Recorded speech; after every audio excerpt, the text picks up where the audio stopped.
Allô, bienvenue sur notre chaîne Bolokoko officielle, la chaîne d'actualité. Merci d'être là, merci de liker et surtout, merci de partager notre vidéo. Merci de vous abonner encore sur ma chaîne Bolokoko officielle, la chaîne d'actualité. En tout cas, tous s'abonner massivement, tous partager, tous aimer, tous liker. Merci beaucoup à Sam Coucou, le nécessaire, Motomeme Coucou.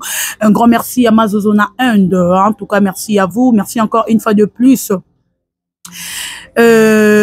Na Maman Nathalie Ngili, merci na batutu o balingara Dorcas Bolokoko gauloise certifié, merci na bino boza ebele oyo bolingara nganga pe na lingara bino trop, merci à l'impératrice Sila Bisalou pour la considération, merci beaucoup.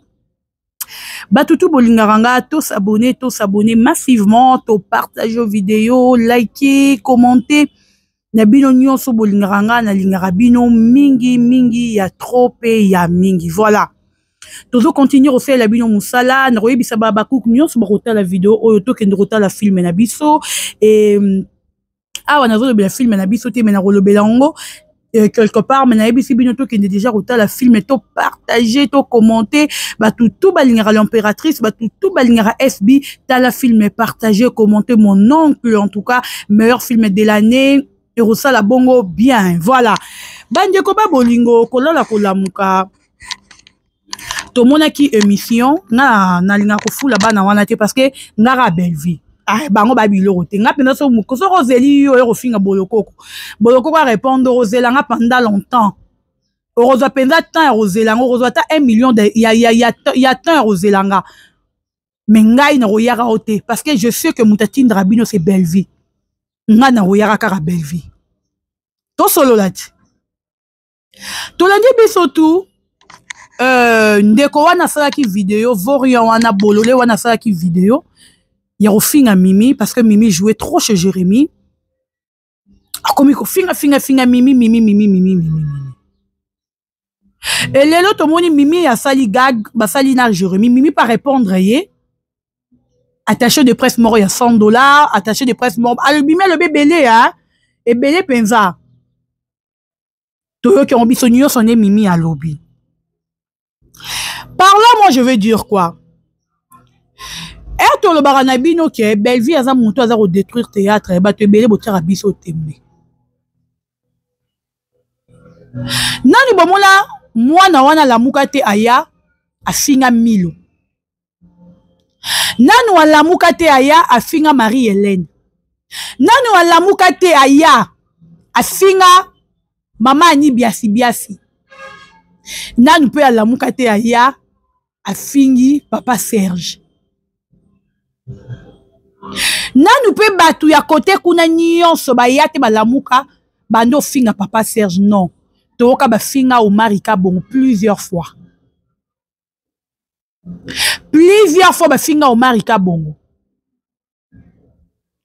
Pourquoi? Parce que Omar a trop attaché na Sila. Ndeko wana erara ofinga ba comédien. Nanu na mona comédien morote aleka na télévision ya papa.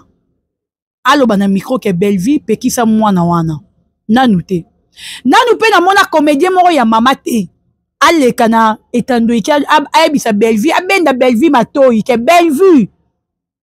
Pekisa mwana wana oyo aza kofinga batu. Nanu na mona te na yoka pete.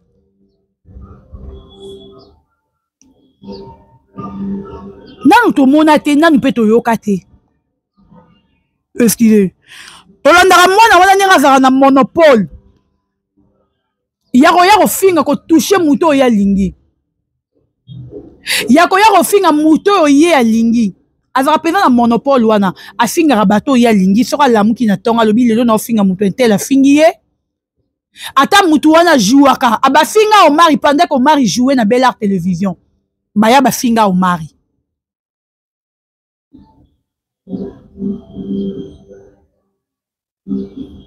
Mimi avait une bonne relation na yo belle vie. Mimi a joué pas Jérémy, Mimi a fini yote. Et yo zo luko comme ça ba artiste nyonso ba propriété privée na yo. Ça oza na mbongo zo bongisa pa na refuta bango. Ponga ni naza besoin na lobi lelo. Exemple nazwa mutu moko boto Miss Lolo. mutu muso ayamba kita de kaka na boloko officiel sike na bongisi mbongo ebele mpo na futa Miss Lolo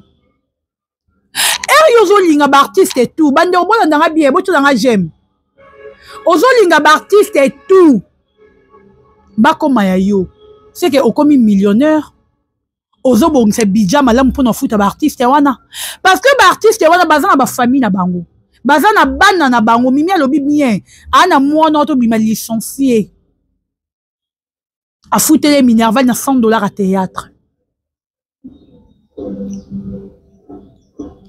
Belleville na Mimi boza bon terme. Mimi vraiment fille de off le kuta ma bête non to yoka ina problème te. Banda pe marambo ya baranki ne banda nanu to yoka ya Mimi na problème te. Neti ngabo na ebara na sare mission moko boya Mimi abenganga dodo tala. Ah non bien Mimi c'est bon. To yoko kuta na conférence moko na rotana boye. Ba tutuku ba pi melanga mbote mais Mimi apesa mbote.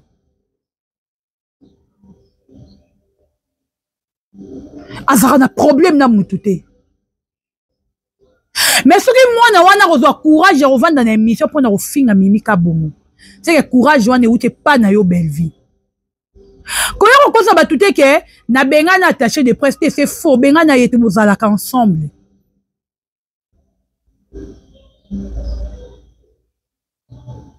Prévenez ce bozala raté en soit la promotion il y a événement na yote mais raison ça la promotion événement na yo c'est parce que bozala ensemble bino mibale. Il y a moi ça la promotion événement na yo. Belle vie. Comment ça mutu moko ona mutema mabe ona molimo ya ko détruire théâtre. Quand la artiste na biso bazala uni division ezala te na théâtre. Banana ta casa bazalaka, ba top vision bazalaka, division ezala te na théâtre. Même mukolo kaka yo sala belle art télévision. Oya na division na kati ya théâtre. Oya ko kabola batu na kati ya théâtre. Mimi aza actrice. Aza na droit à jouer partout. C'est pas dur que ba compte parce que ba te bien pour comprendre qu'est-ce qui s'est fait que moi na wana afinga Mimi Kabongo. À partir il y a Jérémy. Bon moi il y a Jérémy sur réseau ça ba finga net ba to ba que Jérémy boire ba jeton la monde na jeton Jérémy boire raté. Parce que elle aura stika Jérémy sali ezate. Nyo c'est le bon manyo c'est ça manyo c'est talama. Bon eza batu ba katla batu mangala. Veut dire que Jérémy a muto sikate. Donc, elle aura siké, ça, t'es pas Jérémy.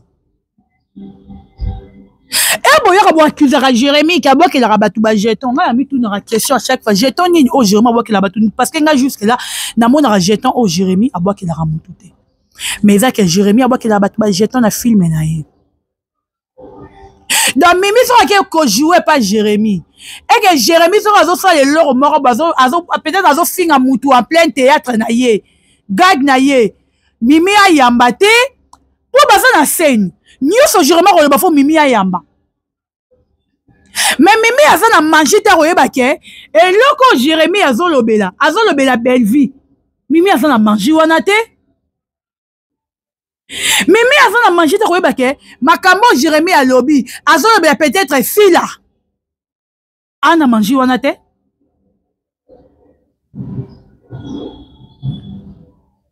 Jérémy a ça mangé wana te.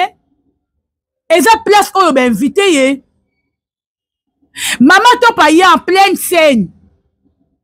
Lisa zolo maman topa a regarder Lisa en pleine scène ko ba Lisa ke zelo kutana mutu wana ba kele ba jeton. On lo ba na en face na ko lo ba nga bongo te. Et là qui en pleine scène. Maman topa lo ba na Lisa bongo. Et bimara ma bête batu bawa on ma bête ezaka normal aboy ko yamba makambu wana donc c'est comme Mimi fallait que so ba jouer na Jérémy ce que Jérémy zo ba makamna lo ba wana Mimi lo ba kete le roi Jérémy zo ba mambo lo bara prochainement so Jérémy ben singa na ko ya tete Mimi aza actrice ya belle vie Mimi abimi pas belle vie Mimi a sali belle vie a sali Mimi te Mimi a soumettre na ba ordre ya belle vie te. Belle vie aza maman ya moi na Mimi te ya na Mimi aza maman moi na belle vie te. Baza ba collègue de service. Mais autant en français, ou bien soit disons.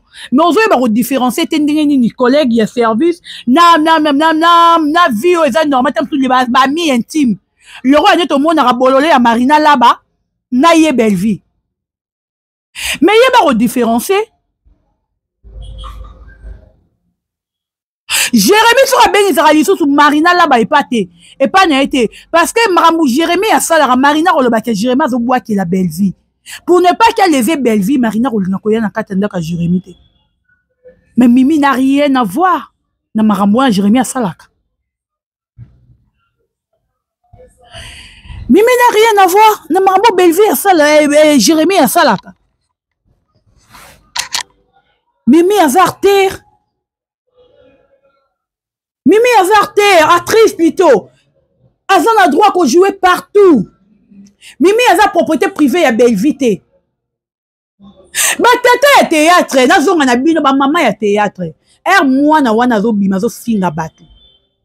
Bozapi bo bima bo belle la belle vie. Ndemo banda ko belle la sila.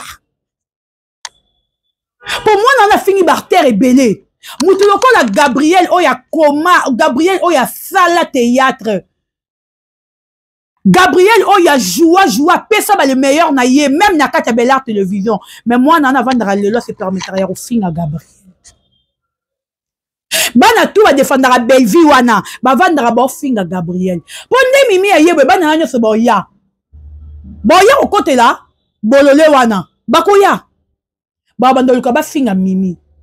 Mais mimi ana ranki na belle vite. Belle vite, il m'a kaza hypocrite. Azon mon agnon soyo, ako réagir te. Akolobate parce que mutu oyo lingara batu ba finga na kombo na yote bino bolandi biso tout na feti ya sila beleli yango na micro alobi bien na boyi mafinga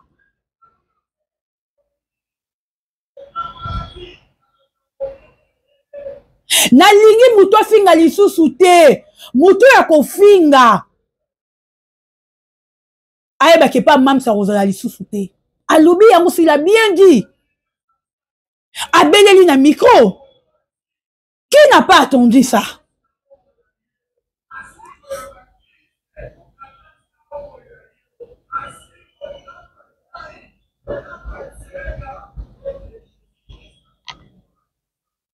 Nani ayoki yango te? To nani ayoka kite? Tout le monde ayoka makamusi la lobaki. Tout le monde. Mutu nyonso azalaki wana ayoka makambo sila lobaki batu tu bayoka ki aussi la lobaki na ayoka ki yango te. Mais belle vie mwana wana aza kofinga ba artiste afinga mama Pati Mbelanga mabe afinga boye mabe afela boye mabe sikoyo tomoni mutu te alobi comédien moko aleki na émission talobake belle vie kangourou azoka bolona batu tomoni mutu te tomoni ata artiste moko te jusque là.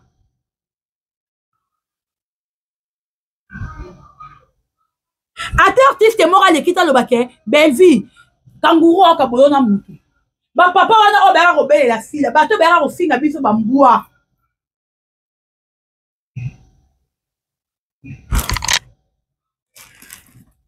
bato bera kosoanisa biso nanu tomoni ata mutu moko aleki te po aloba personne mutu te.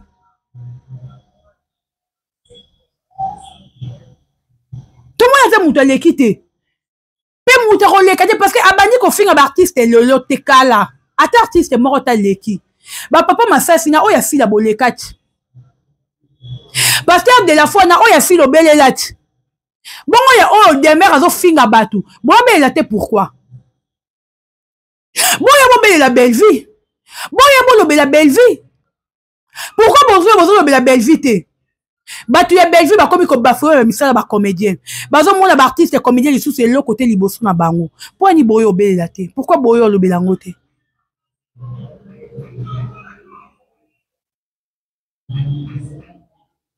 Pourquoi bozo ya ko lobela ngo te jusque là tomoni no mutu ayete bobanga belle vie bomoni yango bo soumettre na ba ordre ya belle vie tellement que belle vie allié sarabino mimi jouer na bela mimi a jouer na bela. Mais c'est pas dire que son mimi rejouer na kata et pas Jérémie Chaban il fait que mimi beba ina belle vie To Jérémy ça osa makambuna c'est que Mimi a un problème na Belvi non eza chaîne ya Jérémy Mimi a ko imposer Jérémy te oh Jérémy aligné à ça là Mimi a koyebisa Jérémy te oh Jérémy aligné à ça là parce que eza chaîne ya Jérémy oh Mimi a ko Jérémy a koluka ça na chaîne et Mimi a ko tika parce que eza ndaku na ye Mimi a ko imposer Jérémy na eloko te ndenge bino bozolinga mi Jérémy mi fallait ça là mais bon pour n'a pas bato na bango ba Mimi ba mbisa moto moko veut dire ko yi ayi yo monda eli yo kitoko mais Mimi il fallait pas y aller il fallait l'année belle vie il fallait penza au moins il fallait le penza il fallait la penza belle vie que belle vie quand on bolore na wana moi no wana attaché au peut être $100 na mois au peut c'est $100 à ko lia limbondo a peut restaurer c'est kufa ba ko lia lisu limbondo ngo wapi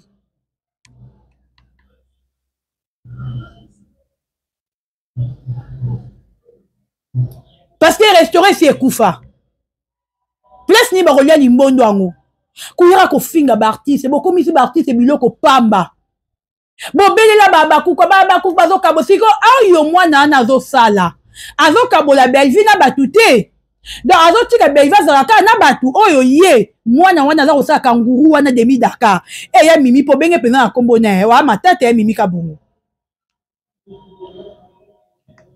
je vous dis que Mimi aza matata abenge mpenza na kombo na ye kanguru demi Dakar et puis il connaît on Mimi kabongo za muto akanda de po mona akaza na lycée au lycée plantité plante rote makabo première fois mona ba paloli muto plante mais plante ya muto ya telema kanguru demi Dakar te ngana la besoin ba papa na ba maman ya ba artiste bobima boya no bela belle vie c'est belle vie moi nous azo détruire théâtre ne boya repa na biso babaku bino boba ke babaku bazo détruire théâtre babaku bazo kabola sila na batu siko o eza osala makuna e anini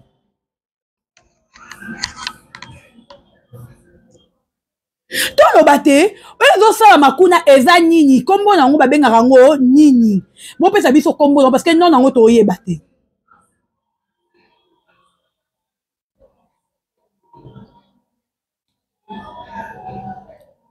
kombo nango eza nini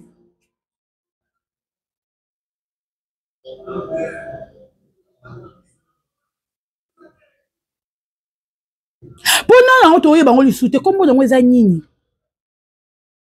ya ko finga ba artiste ko mona ba artiste biloko pamba ovandi be tu te réveilles bon mato fungoli caméra no bandi ko finga comédien moko boy comédien no finga ba zape na ranki na belle vite mais vu que yo monier a joué pas si là mingi o monier a joué pas Jérémy mingi c'est que muto na komi contre belle vite ben il va dans zambete o mutu tout fois zakana ye elle n'est pas Dieu azam mutu normal mais il va dans zambete oh bah tu faut pas soumettre na ba ordre na ben vas le côté mais vas le côté bah tu faut pas banga et ba soumettre na ba ordre na ye donc Mimi fa vivre na ordre ya Belvi lolengi ya peki sa bato ba jouer kana kati e pa na ye wana ba ke ne ko jouer pas Jérémy donc il fallait pas Mimi à soumettre na ba ordre ya Belvi te Mimi Belvi a sa Mimi te Mimi aya ka sali musani pas Belvi a fouti ailleurs apena sali musala na ye pas Belvi a fouti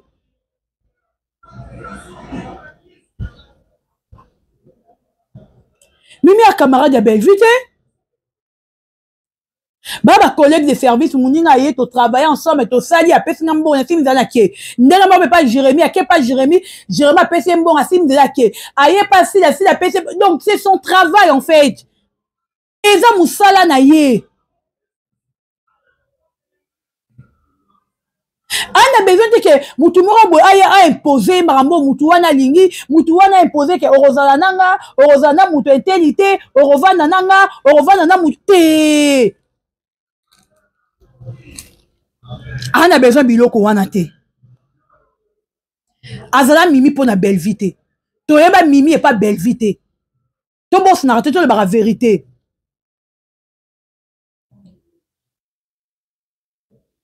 azala Mimi et pas belle vie to yeba Mimi peut pas belle vie donc azala Mimi kala avant belle vie donc to yeba Mimi pas belle vie Le autre roman était que tout l'inga mutu moko boy aya de ko imposer ba artiste et comédien oh ba yé fa li ba sala. Bilo want to telemeli yango. Tani ba mama parti melenga mwana na fini bango. A fini ba Gabriel. Si le coup ta comité si la camarade ne copine privée na esila. Ya ma finga. Ana respect envers artiste et comédien mon côté. Ana respect envers mutu mon côté. Pona ye ana droit yo finga tout le monde mutu tout ya lingi yo finga. Pona ye afinga mutu nyonso ya lingi. Ce n'est pas bien. Belle vie téléma. Ba artiste beau téléma boya pe ko lobela likambo tozo zela bino. Mimi ana lobit bino pe boya ko lobela. Posere zeki fila bolinga ko bet la fila tango. Boyina fila bolinga ko ka baba ko ba lobelo comment te ba réagir te. Ceux qui a bakouk moko réagir bino wana boye belé boye mo bondo. Pona ko sasa sile mais bon bima pe bo sasa mwana oyo te. Oya zo te bino ma à l'aise si bino valeur. Koya ko finga bino bato anzala ba pauvre mabe. Mais bon yebo telema te bo combattre dossier ango. Tellement que bo vu bo zora $100 $50 pas belle vie. Bo ko combattre mwana wana te. Abandon finga bato depuis azara attaché de prendre sa belle vie. A finga ba comédien jusqu'aujourd'hui. Tout le monde a muto te maté alo ba ke mwana a fingi mutu bo zong sina vila azate.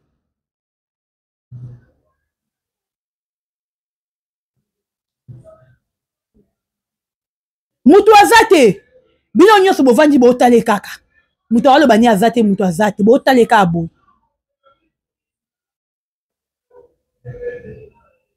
Bino tu bo tala e. Mais eza ta bakuku moko mbangu boye. Eza la mutu moko be mbangu bokoya. Bo bandi mafinga bo bandi koloba sila. En tout cas Mimi merci. Kenya ninga okene sasa ba senzi.